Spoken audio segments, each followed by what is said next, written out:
God, Ricky, come on. You got to be impressed. I'm impressed. Not only did they use it, they used the wrong tape. Oh, It's him, right? he looked like a professor. Hey, everybody. Welcome to the Philly Sports Convo. I'm Jason. This is episode number 29. My guest, he's a friend. He's been on the Convo many times before. Not a big deal. He just called his second Super Bowl win. He's the Spanish voice of the world champion Eagles. He's also the Spanish voice of the Yankees. He's a host on WIP. He's a host on WFAN. The guy's got a busy schedule, and somehow he was kind enough to find some time for us here. Rickie Ricardo, always good to see you, my friend. It's been too long. Thanks for doing this. Jason, a pleasure to be back with you from Florida, getting ready for spring training. So there's no rest for the weary here. We go right from celebrating the Eagles' Super Bowl victory right into watching both the Yankees and the Philadelphia Phillies, whose camps are just a few miles apart from each other, get ready for a 2025 baseball season. So you're right. I'm a busy guy. And here we go. We transition from football right into baseball, and away we go.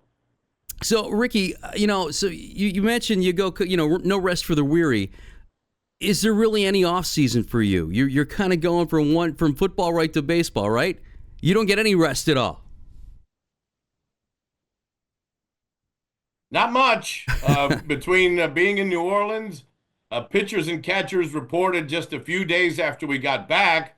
I was there for day one, as guys reported, and I got on an airplane, went up, celebrated the Eagle victory at that wonderful parade and everything that we did, down Broad Street. Spent Valentine's Day with my significant other in Pennsylvania, and then flew back here to our Florida home, and now back and forth every day to either Tampa, to Steinbrenner Field. Obviously, I do the Yankees in Espanol, but I do keep an eye on our Philadelphia Phillies, which are right over the causeway in Clearwater, just about a 15, 20-minute drive from where the Yankees train. So, no, you're right. Not much off time, no vacation this year because we're going right into two baseball teams that should be very competitive in their respective divisions. So let's get back to the Super Bowl, because I guess you got to ask you. I mean, do you ever pinch yourself? You think about the experiences that you've had. You've now called 2 Super Bowl wins. What did that mean to you to get to call another Super Bowl victory? I mean, the first one, of course, had to be amazing, but what was the second one like for you?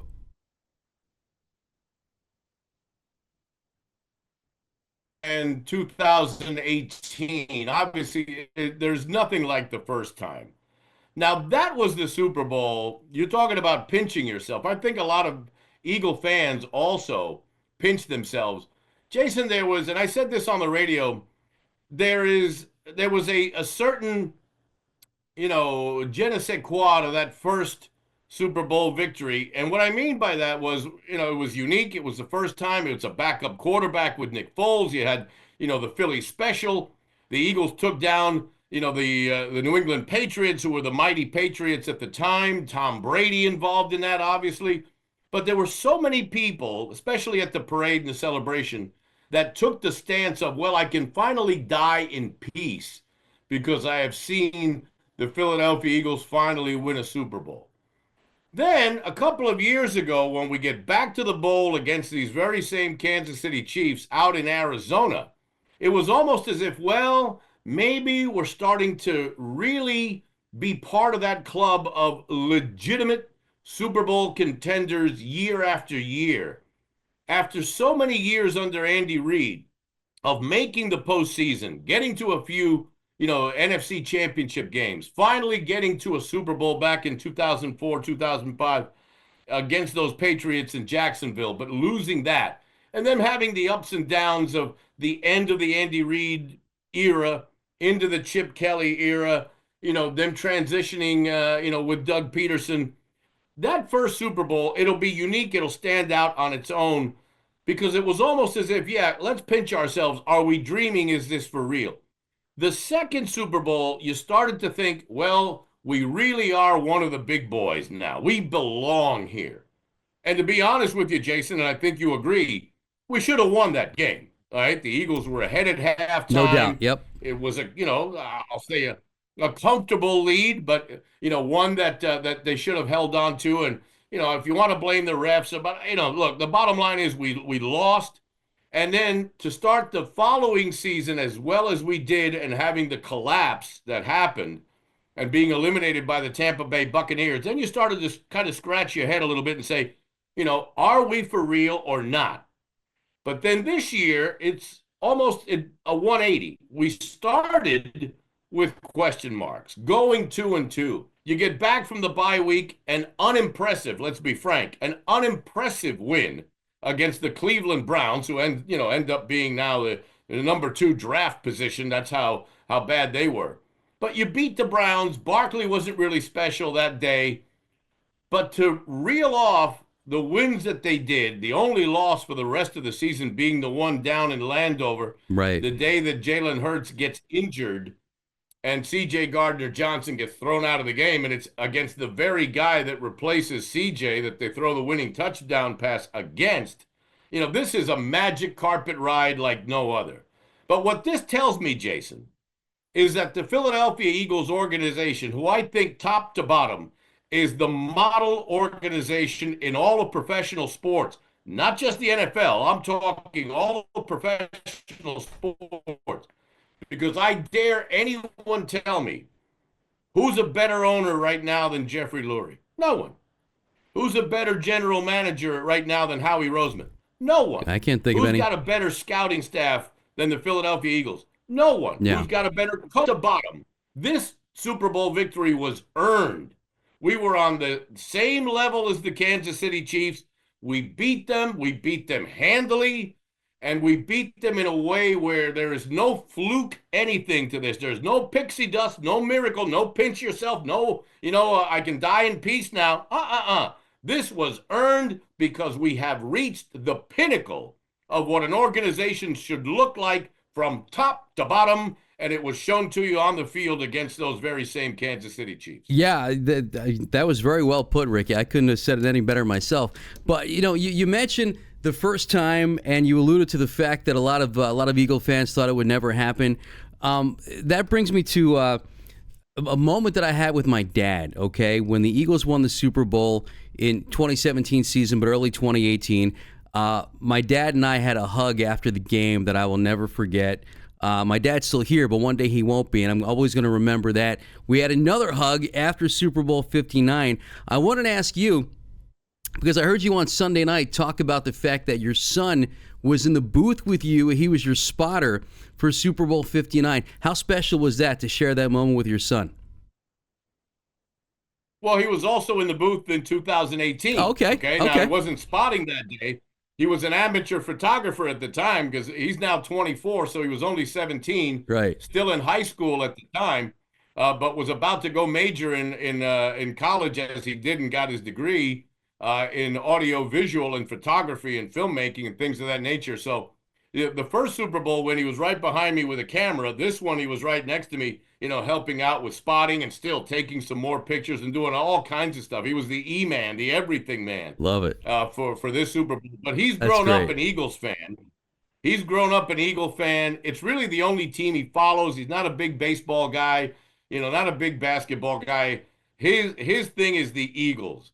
So on this particular occasion where I had the chance to get him credentialed and bring him out and have him just to watch, and he also loved, by the way, which is something different, but it was almost as big for him to watch Kendrick Lamar perform at halftime than the actual game itself, because that's their culture. That's his thing. He plays that, They Not Like Us in his car. He was playing it all summer long. I had no idea. It was, so it was just as big for him to watch his favorite football team take down the Kansas City Chiefs and be able to brag to all his buddies that he was there.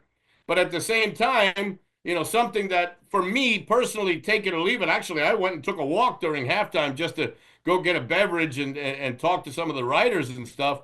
But he was just as enthralled by the Kendrick Lamar performance as he was by the game. So to watch the joy of a young man that's now been with me at 2 Super Bowl victories, take it all in the way he did and enjoy the city of New Orleans, which he had never been to before, and We had the beignets at the Cafe Du Monde, and we Nice. did the gumbo, we did the jambalaya, we did the Bourbon Street, the whole thing. He's legal now. You can have a drink. He's 24, so he's legal. Nice. It was similar to 7 years ago, but at the same time, very different. He was a young man then at 17, starry-eyed. Here's the Eagles winning the Super Bowl. We're just as amazed. This time, as a young adult, it was a little bit different. Is it weird, because I'm kind of in a similar boat. My son will be 22 next month. Is it weird having a drink with your son? Because to me, it's weird. I can't get used to that. It was different. His mother's always preached to him, if you want to drink at home. So, Yeah. going back a couple of years, when he first turned 21, and look, all the kids, I know he's had a drink or two with his buddies before he Yes, turned 21. of course. We all did, okay? But on his 21st birthday, his mother said, okay, here at the house right now, if you want to have, and he knew exactly the measurements of the drink he wanted. He had this much of this and this much of that. So he was way out in front of us. But to be able to go into a restaurant in New Orleans, Louisiana, or go and order a hurricane the night after the victory and watch everybody enjoy, and Eagle fans having a drink here and there. And yeah, I guess it's unique, but it's the passing of time. It's the passing of the torch to watch a young man turn into a young adult. Yep. But it's almost a relief, to tell you the truth, to be able to have a drink with him, to trust him and know he's a responsible kid. He's not going to do anything stupid. But to have one and to toast the Super Bowl victory with your son is something I'll never forget. That's awesome. I love that. I love that. Hey, I want to ask you, before the Super Bowl, a few days before the Super Bowl, I was lucky enough to talk to Merrill Reese, and he told me that the booth in the Superdome is way right at the very top, like right below the roof, basically. So he says he's calling the game in binoculars. What's it like for you to call a game that high? I mean, obviously it's mostly off a monitor, I guess. Do you use binoculars? How hard is that from that? Because I imagine it's like looking at ants down below, right?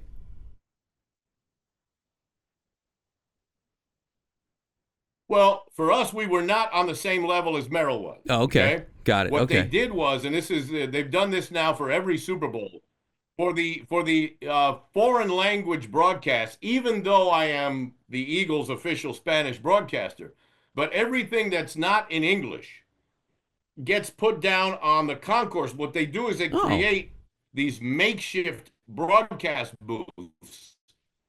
So there's about 30 remember, there's about 50 people broadcasting this game, countries, languages, from all around the world. Yeah, right. So the original landscape of the Superdome, where the home team radio and the TV, there's only so many up there. So some of the big European networks are up there. And remember, not just the Fox broadcast, but I think ESPN has an international broadcast. Yeah, they do. So some of the major networks, they took up all the booth space way up top. Okay. So they put us down.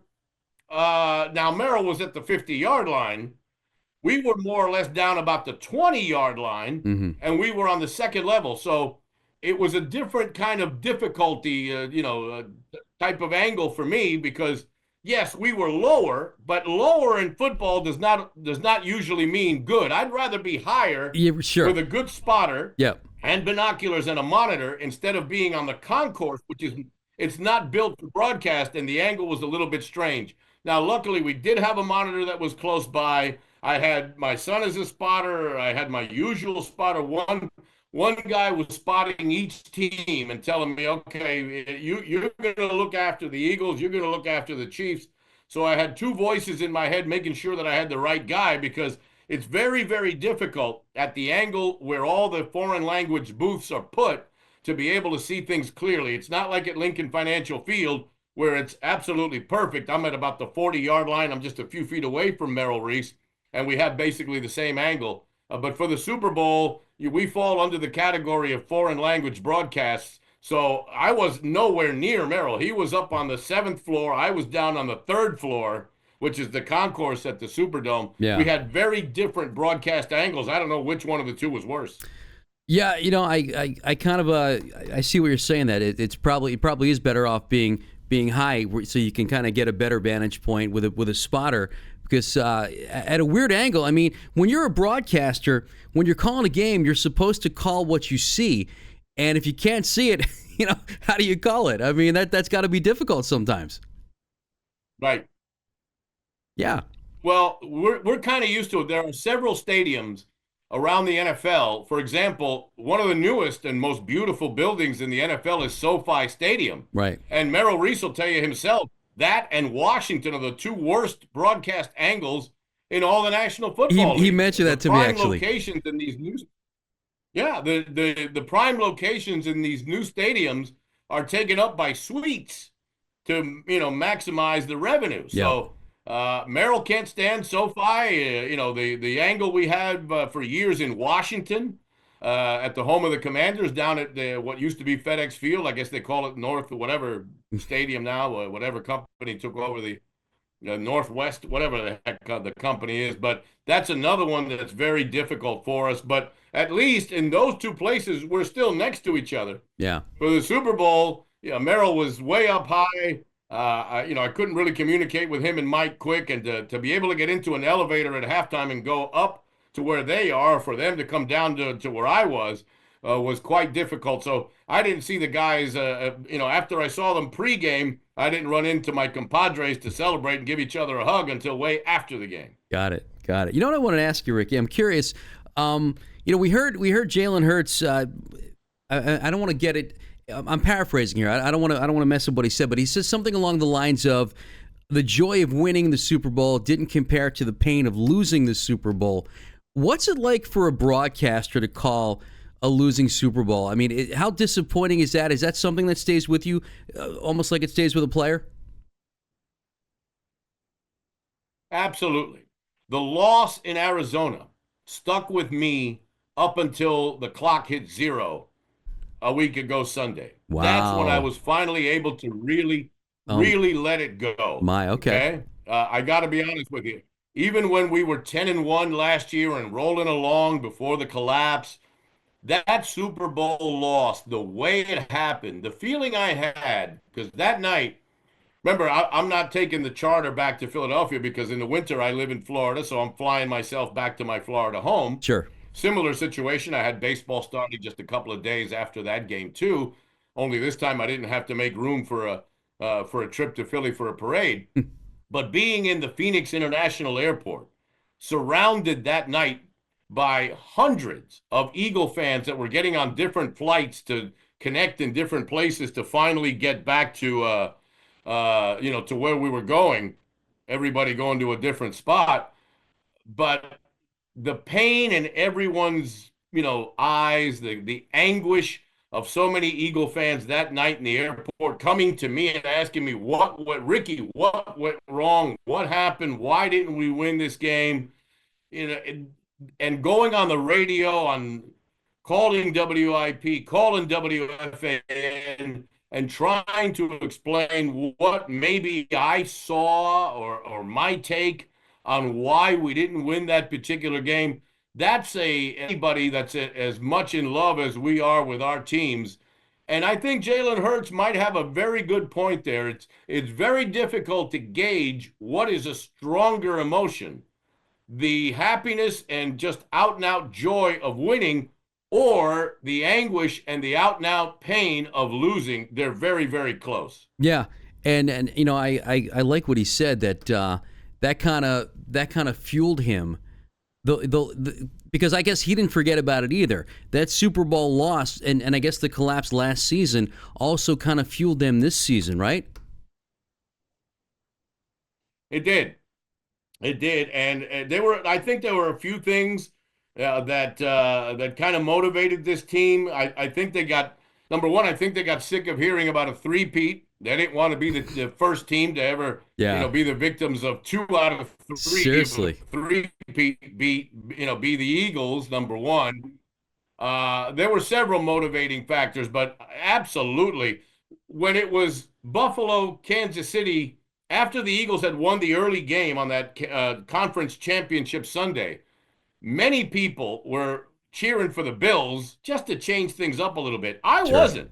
I wanted the Chiefs. Really? I wanted payback. Okay. I wanted to get back at Mahomes. I wanted payback to Andy Reid. I was welcoming playing the Chiefs, knowing that we would probably be the underdog in that game, and we were. I guess Vegas put us at 1.5 as an underdog. But I wanted a piece of the Chiefs because I wanted to erase that pain from 2 calendar years ago out in Glendale, Arizona. So I was happy it was the Chiefs. So at least from this broadcaster's point of view, and a lot of the players I know felt the same way. We wanted to see Big Red one more time. Yeah, I was kind of with you there. I wanted to kind of, I don't want to say get revenge, but maybe get revenge. But let me ask you this, because I don't know if it's just me being a pessimistic Philadelphia sports fan my whole life. Even though the Eagles were up 34-0 in that Super Bowl, I didn't feel comfortable until like maybe midway through the fourth quarter.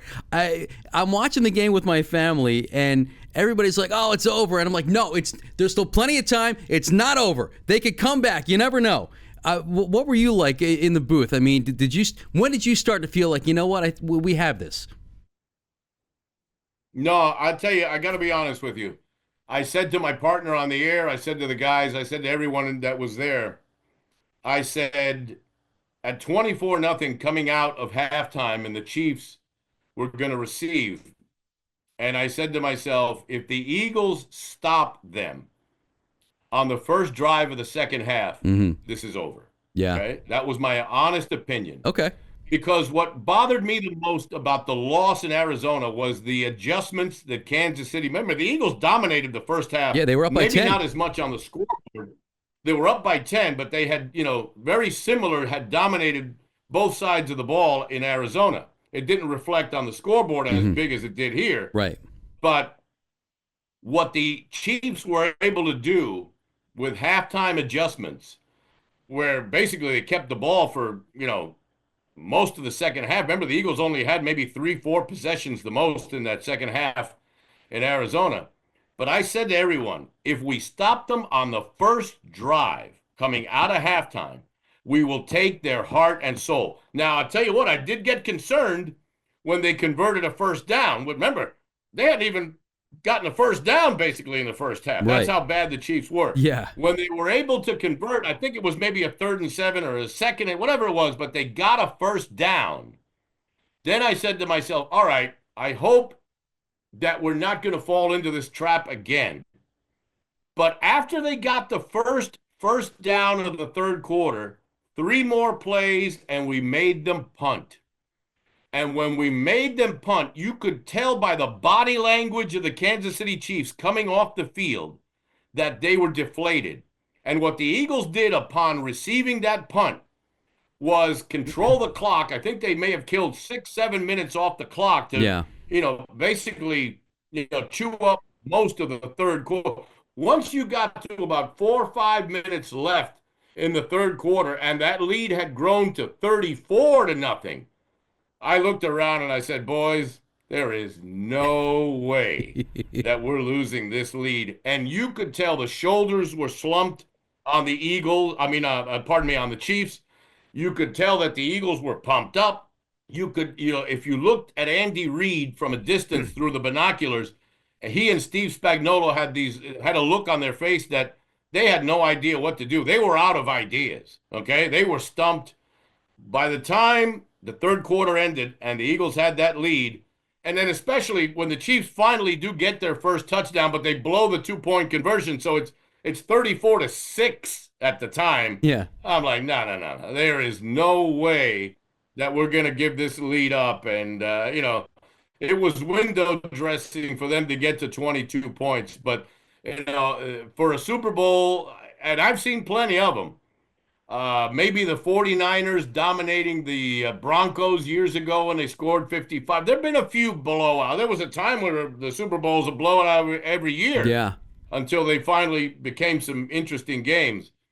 But this was a blowout of epic proportions, and by the time it was 34-6, you could have popped the champagne right there. So I'm curious. I know, obviously, since it was such a blowout, it's a different ending compared to Super Bowl 52, one-score game. Brady, it's a Hail Mary, but it's still Tom Brady. You never know. So it's kind of hanging in the balance as to where that pass is going to go. And when it finally hits the ground, we all breathe a sigh of relief. This, obviously, we knew for a while that this was a win for the Eagles. So how did you wrap up the game? I remember Super Bowl 52. Los Eagles son campeones. Give me, I didn't hear it. Give me, if you could, a recreation of the Rickie Ricardo end to Super Bowl 59.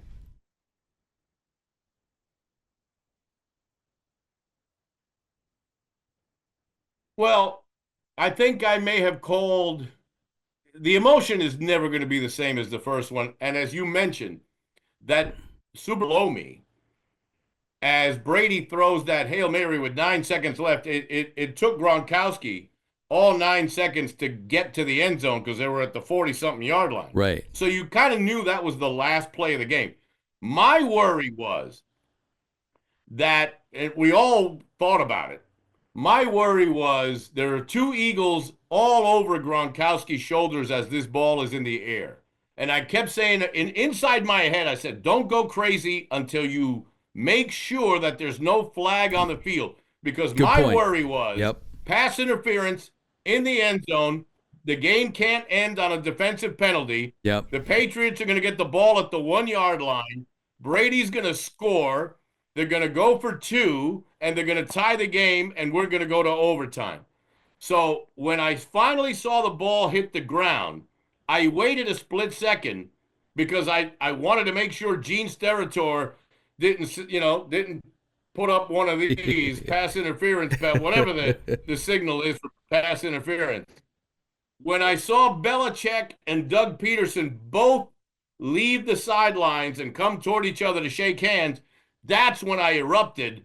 And, the Los Eagles son campeones chant came out of me however many times that it was. Yeah. In this game, I think I called it a victory with about 4 or 5 minutes left in the game. The Eagles stopped the Chiefs again, I think on a fourth down or whatever it was, and they took over possession.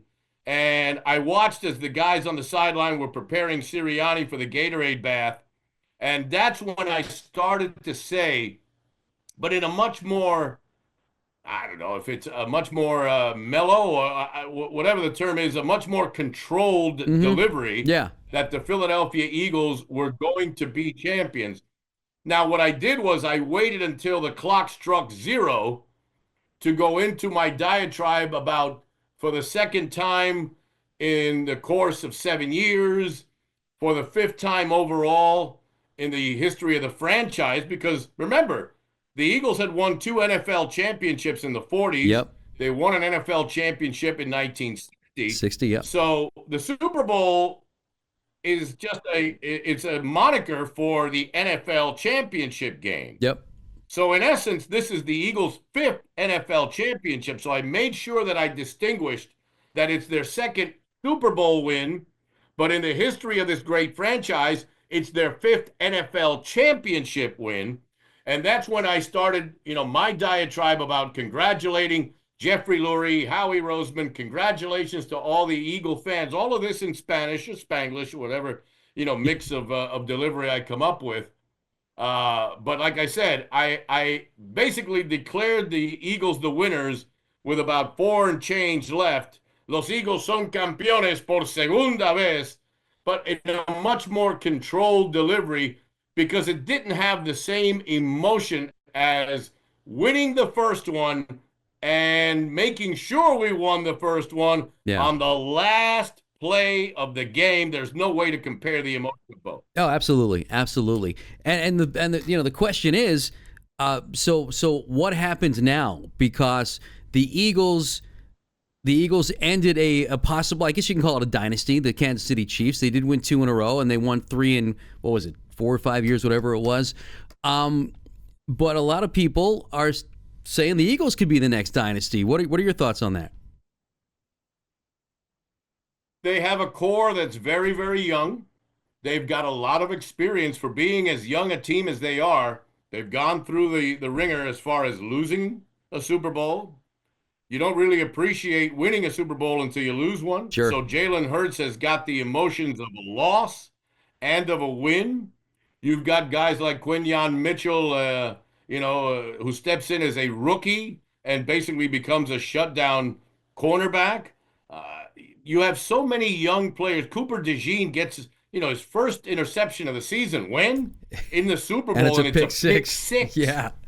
They've got a lot of key positions that are locked up with young players, and even I think today the salary cap for the NFL was announced today, and it goes up significantly, which will give Howie Roseman some wiggle room to be able to bring back a Zach Bond. Let's see, of the 5 key free agents, how many of them Howie is allowed or will have the ability to bring back.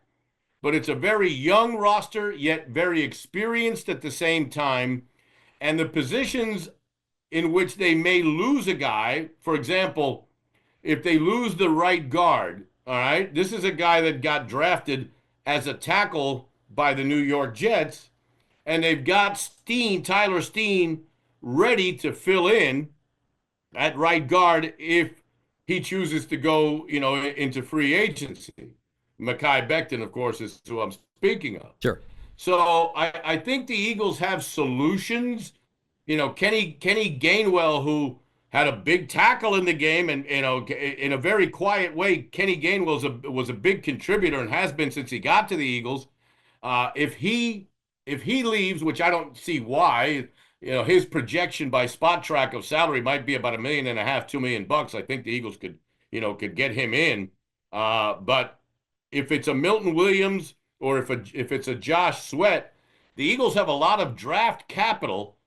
I wouldn't be shocked if you told me Howie Roseman uses some of that draft capital and sends it to the Cleveland Browns for a Myles Garrett, or if he just moves up maybe in the draft and is able to replace some of the guys that might go because of salary cap restrictions.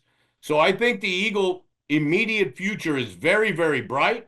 The NFC, short of Jaden Daniels, and we'll see if Jaden Daniels has a sophomore slump as C.J. Stroud did and a lot of other young quarterbacks that impress as much as he did in their first year. Mm. But the NFC, I mean, who is the quarterback that we're afraid of? Is it the Lions quarterback, Jared Goff? I don't think so. No, I don't think so. Is it the Packers? Who in the NFC, right now, do we see as a legitimate opponent for the Eagles? If you were to play a game right now, the Eagles would be the favorite to come out of the NFC, and I don't see, as opposed to the AFC, where you've got the Joe Burrows of the world, you've got the Lamar Jacksons of the world, Yep. You've got the Josh Allens of the world. There are many more speed bumps in the AFC than there are in the NFC. So I think the Eagles have a very good opportunity, although the schedule will be tougher next year, obviously. But they have a very good opportunity to get back to another Super Bowl. They've got a window, Jason, of a good 3 to 5 years right now where it would not shock me one bit if they go back to 1 to 2 more bowls and probably win both of them. Yeah, no, I agree with you. I agree with you. You're gonna have rings on a lot of fingers, Ricky. Before we wrap this up, That's okay. Yeah, I know. It's more than okay. So just a couple of hours before we started recording this podcast, it was announced that Kevin Patullo has been named the offensive coordinator. Your thoughts on that? Did they even talk to anybody else? I don't think they did. No, Patullo's a big piece. He did a wonderful job as passing game coordinator, has a very good relationship with Jalen Hurts. I think that's the key element in who you were going to make the offensive coordinator. A couple of guys are probably going to defect and end up going to New Orleans. But I think the Eagles, who compiled and put together a top-notch, top to bottom, quality coaching staff, I think it'll be a flawless transition from Kellen Moore to Kevin Patullo. It will. My only thought about that was, the name Frank Reich has been talked about, and obviously there's been a lot of turnover with that position with offensive coordinator, and just for some stability, do you think about bringing in a guy like Frank Reich? Obviously he knows Sirianni well. They like and respect one another, and Frank Reich is probably not going to get another head coaching job. So maybe there'd be some stability in the position. Obviously, it's too late now, but just would that have been a good option for the Birds, do you think? He would have been a good option. I don't doubt Frank Reich's ability, and obviously he's been involved in winning championships with us before. I just think that the key element to continued success for the Eagles going forward has to do with the MVP, and that's Jalen Hurts. Yeah. So if Jalen Hurts has a very, very good and comfortable working relationship with this young man, Kevin Patullo, which he does, I think that counts a little bit more. Look, if we win another bowl and Patullo gets a head coaching job, so be it. But we've got another bowl. We've got another ring on our finger here. That's true. I don't know if you want to go, quote unquote, back to the future. Although Frank Reich, as you mentioned, is more than capable and has the relationship with the head coach. But right now, you've got a real good thing going with the people involved, and you've got the trust of the most important guy on that offense and maybe on that entire team in Jalen Hurts. Kevin Patullo has that trust, and I think that counts right now more than anything else. Speaking of the coach, I want to ask you about Nick Sirianni. As recently as week 5 or 6, a lot of people wanted him out. And I wrote an article on my podcast website comparing Nick Sirianni to Charlie Manuel, because the last time we were this wrong about somebody, it was Charlie Manuel. Remember when the Phillies first hired him? Who is this guy? He talks funny. We thought because of the way he talked, we judged him, which was totally wrong. And it turned out he ended up being the best manager the Phillies ever had. And Nick Sirianni, at this point. I mean, he's got to be up there when you talk about all-time Eagles coaches. 4 years, 4 playoff appearances, 2 Super Bowl appearances, 1 Super Bowl title. How did we get this guy so wrong, and what makes him so good, and what did we miss about the guy? Well, let's go back to that week 5 or to the end of the week 4. That period of tumultuousness here with the team this season. If you remember, he had the incident, I guess it was the Cleveland game, where he yelled back at one of the fans and had his children at the press conference. Right. That was the low point. That was the low point for Sirianni. What impressed me was that in a private meeting, and this has all become public knowledge now, but after that, he addressed the entire team and said, I was wrong. He took accountability for his actions to the entire team. Right. And I think that is a major, major moment during this season where that entire team saw their head coach take accountability and responsibility for a mistake he made. That is an inspiring moment of humbling yourself for Nick Sirianni. I think that won him. I think the players liked him to begin with. Yeah. But that cemented his relationship with guys where they would run through a wall for Nick Sirianni. And at the same time, different than last year, I think Nick Sirianni let guys do their jobs.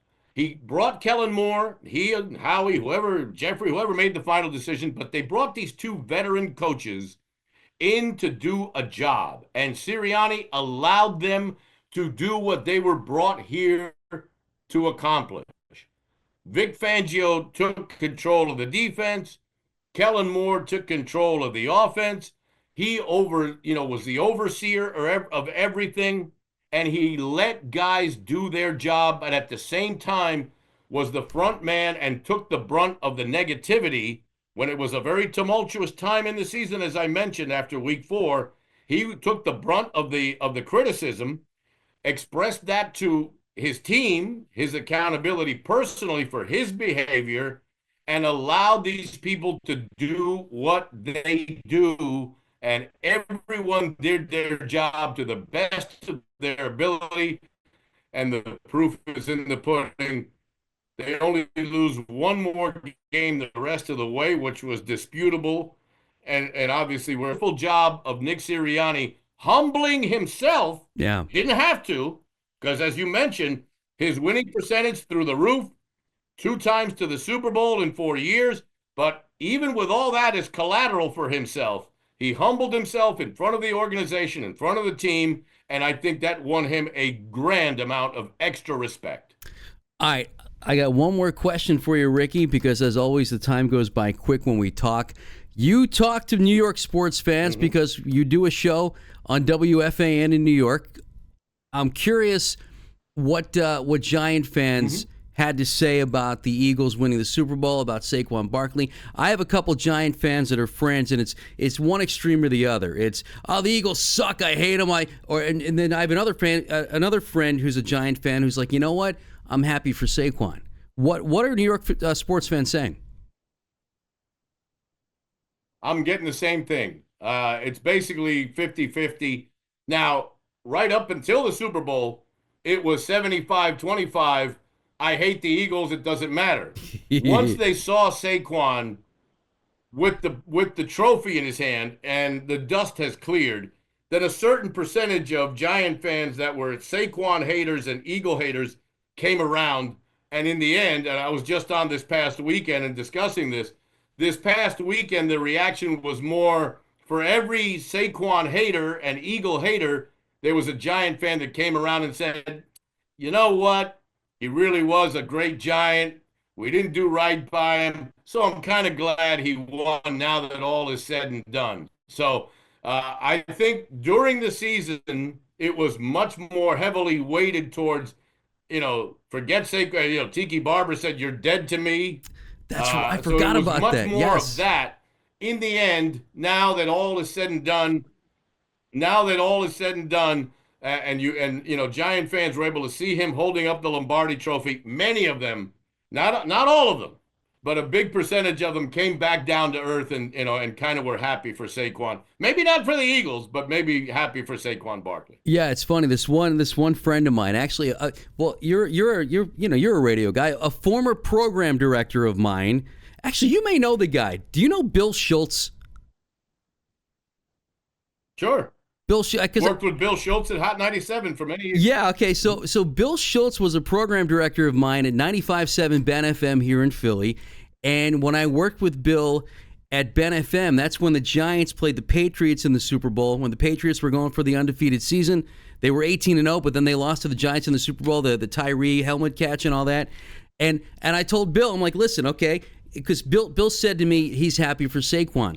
I said, well, okay, I did root for the Giants back in that Super Bowl when they played the Patriots, because like that was one of the ones, if you're an Eagle fan, it's like, okay, it's the lesser of two evils, okay? I don't like the Giants, but I didn't want the Patriots to go undefeated either, because I was still stinging from what was it, Super Bowl 39, I guess, 04 or early 05, the 04 season when the Patriots beat the Eagles. Right. I didn't want the Patriots to win, so I rooted for the Giants. So Bill rooted for the Eagles this time. He actually put on social media before the game. He's like, "I'm not sure how to do this. Go Birds." Did I do that right? I'm like, "Yeah, good job, Bill."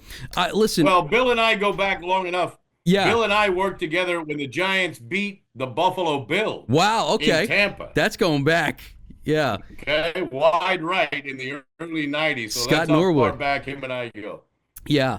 Well, listen, Ricky, I hate to cut this short, but as we record this on Wednesday evening, I'm getting a text that I have to pick up my daughter from work. So I have to cut this short. But I would love to have you back on, because we didn't get a chance to touch on any Phillies. And I'd love to pick your brain about Phillies and maybe even a little New York Yankees too, because that is, you are the voice of the Yankees, but of course you cover the Phillies as well for WIP. So maybe in the next couple of weeks I can get you back and we can chat some baseball. Absolutely, anytime. Ricky, always a pleasure, man. I apologize for the for the poor Wi-Fi. I'm going to work on that too before I get you back on here. Hopefully, we'll improve that. And Ricky, man, I love you. It's always a pleasure. I love talking to you. And I guess you're back on WIP Sunday night, right?